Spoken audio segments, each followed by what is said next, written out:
Hi, and welcome to MSP Cybersecure Conversations. I'm Harriet. I'm product manager at Giacom, looking after our cybersecurity portfolio. Another really cool topic for you guys today, and I'm joined by Romain from Vade. Romain, introduce yourself. Hi, Harriet, and thank you. So my name is Roman. I'm Director of Customer Services at Vade, so I'm responsible for pre-sales and support activities at Vade. And in 15 seconds, Vade is a cybersecurity vendor. We've been working with Giacom for over 5 years now, and we're specialized in email security, threat investigation, and incident response for M365. Awesome. Yeah, we've worked together for quite some time. And I will say Vade has the best color scheme out of all of our vendors as well. Very pink, very purple, right up my street. So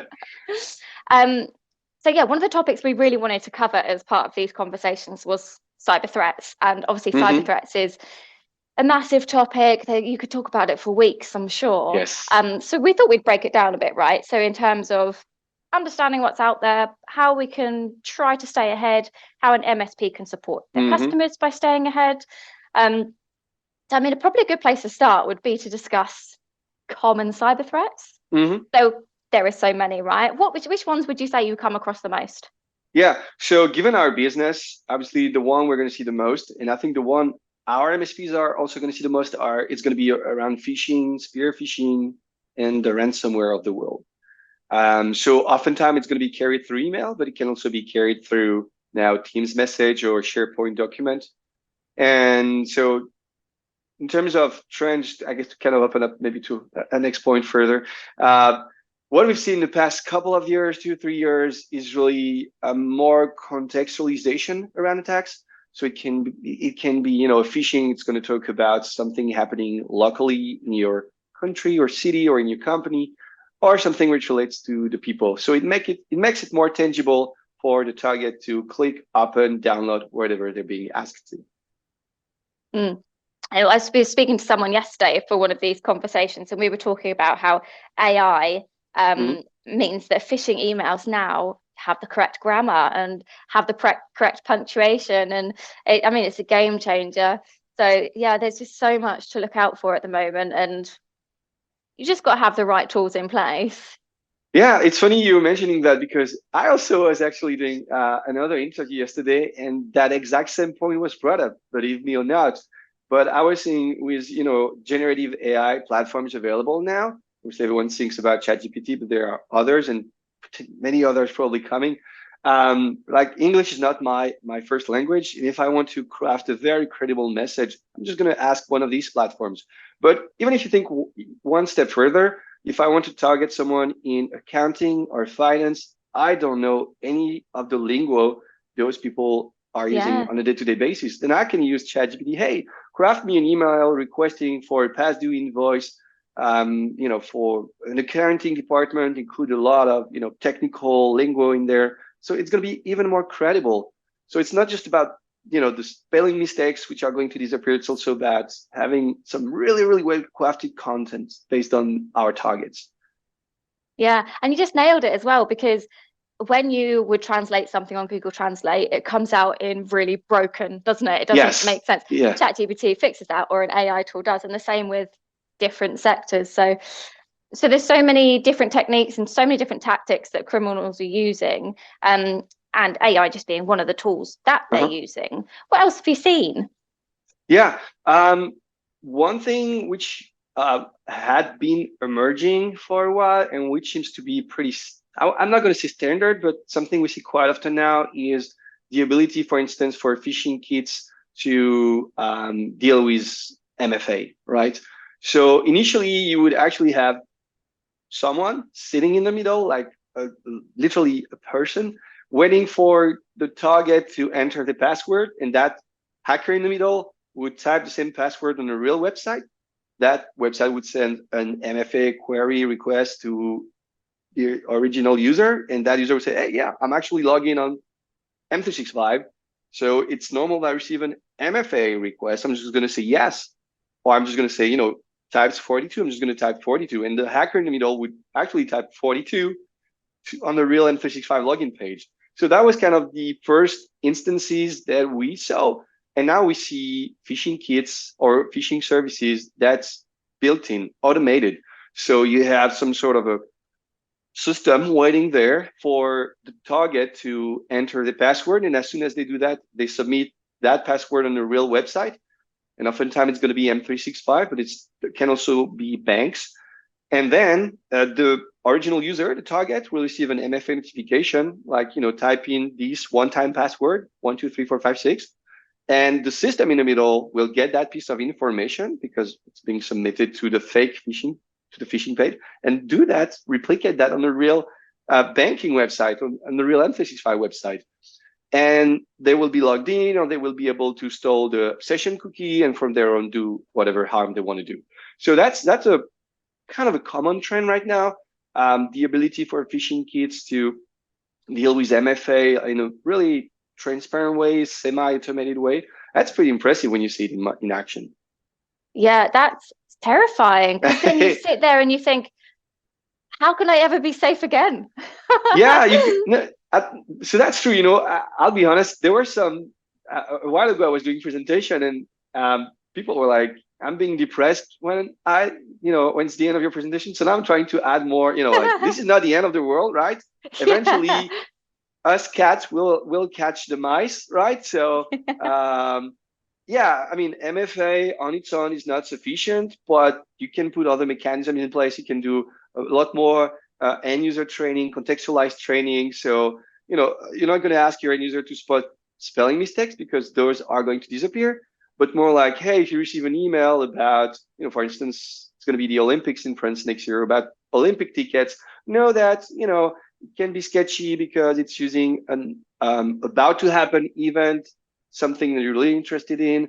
It can be Black Friday, right, around October, November. It can be in the US tax season. I don't know about the UK if you have a tax season, but in the US, we see oftentimes the IRS phishing going up around March. Oh, yeah. February, March. So, being aware of the context, having more, how would you say, acute, training, more specific training will help the end user. So MFA, is not the silver bullet, but it's a great asset, and having other processes and tools will further help, with the cybersecurity. Yeah, and it being that localized attack, and the criminals know what you're looking out for. We have the same with HMRC, which is our IRS equivalent. When it comes to end of financial year, those go up, and yeah, I mean, they're clever, and it's only going to get cleverer. Exactly. And I think, now when you think about what's the MSP, role in that, it's actually even harder, because they're probably not seeing as many what we call the bulk attacks, right? They are seeing really advanced attacks, and though they're going to require more time to investigate, because they look so real. The link looks real, or the attachment looks real, the sender looks real, or it's coming from an actual legitimate user on Teams or an actual OneDrive document. So for them to make this investigation, making the assessment, oh, that's a proper, clean document, or it's bogus, they need tools. And at the same time, they also receive tickets for, the printer's not working, and a new spare monitor. So, how do you prioritize that? And you have 15 blanking screens in front of you. It's a challenge for MSPs for sure. Yeah, and I think the key takeaway for anyone would be, you can't just have one thing in place to defend. You need like a complete package, right? You need this modular approach of, I need to patch that here and patch that here, and then eventually you become watertight. So yeah, but I mean, it's scary. It will be scary for a long time. But I mean, I don't feel depressed by this conversation. So you can take that away as a positive. Yeah, and I think a way to look at this is, it's actually impressive, like how creative some of the hackers or cyber criminals can be in crafting attacks. I remember we've had this one-off instance. It was targeting a healthcare organization. It was in France, and only one user was targeted, and they used like a spear phishing email. So they were spoofing someone's identity. And then there was a document, allegedly it was spoofing like Box website download page. So there was some sort of a brand impersonation. And last, it was actually for the target to download a malware. I think it was a Trojan horse. So you would have like 3 different threat types incorporated in a single attack for a single user. So the level of creativity, of complexity. When I started at Vade 6 years ago, you would have a 500 employee organization. You would have 500 exactly similar phishing emails. Everyone would receive the same. That's long gone. So going back to the topic of what we just said about having this modular approach and making things watertight, obviously Vade lead in the email security space, and at Giacom we actually offer what we would call a bundle, without calling it a bundle, of email security with backup with your 365 license. And I think we're going to see more and more of that, of people wanting to bring products together. What have you seen in the market of people doing that? Exactly. I mean, very especially we're seeing that on two fronts, because on the one hand, we're a provider, so we're providing our technology to other vendors. Sometimes who are competitors, they're going to use a piece of our technology. So that's already one angle of collaboration. Sharing technology, sharing threat intel, and the other one for our MSPs is about working closer together with other vendors. So we have ongoing project with other vendors to have a more a closer relationship. So as I was saying earlier, when you're an MSP and you have 15 different security layers on your stack, and you have 15 different blanking screens, you'd rather have 14 or 13. So that's kind of what we're looking at. Also, that the integration into M365, be really easy to work with. No knock on M365, but I think our approach is also to let's try to be easy for MSP to threat investigation or something like that, really have a nice and clean integration. So those are the directions we're, either we have already taken or we're looking at the moment for closer collaboration. Yeah, and I think obviously I stand a step back. I work for a distributor and I look after many different cybersecurity vendors. And I mean, I have that kind of like helicopter view of you all, right? So I can see who's working with who and which solutions are actually kind of shared. And when it comes to cybersecurity, because it is something that when you work in cybersecurity, it's because you genuinely want to help people and you want to stop, the criminals winning. So it is a bit of a let's band together and let's actually make a difference approach, isn't it? It is, definitely it is. You have those even at those trade shows, you're going to talk to of course your MSPs, but also other vendors, see how you can partner, because I think we've talked about it for quite a while now.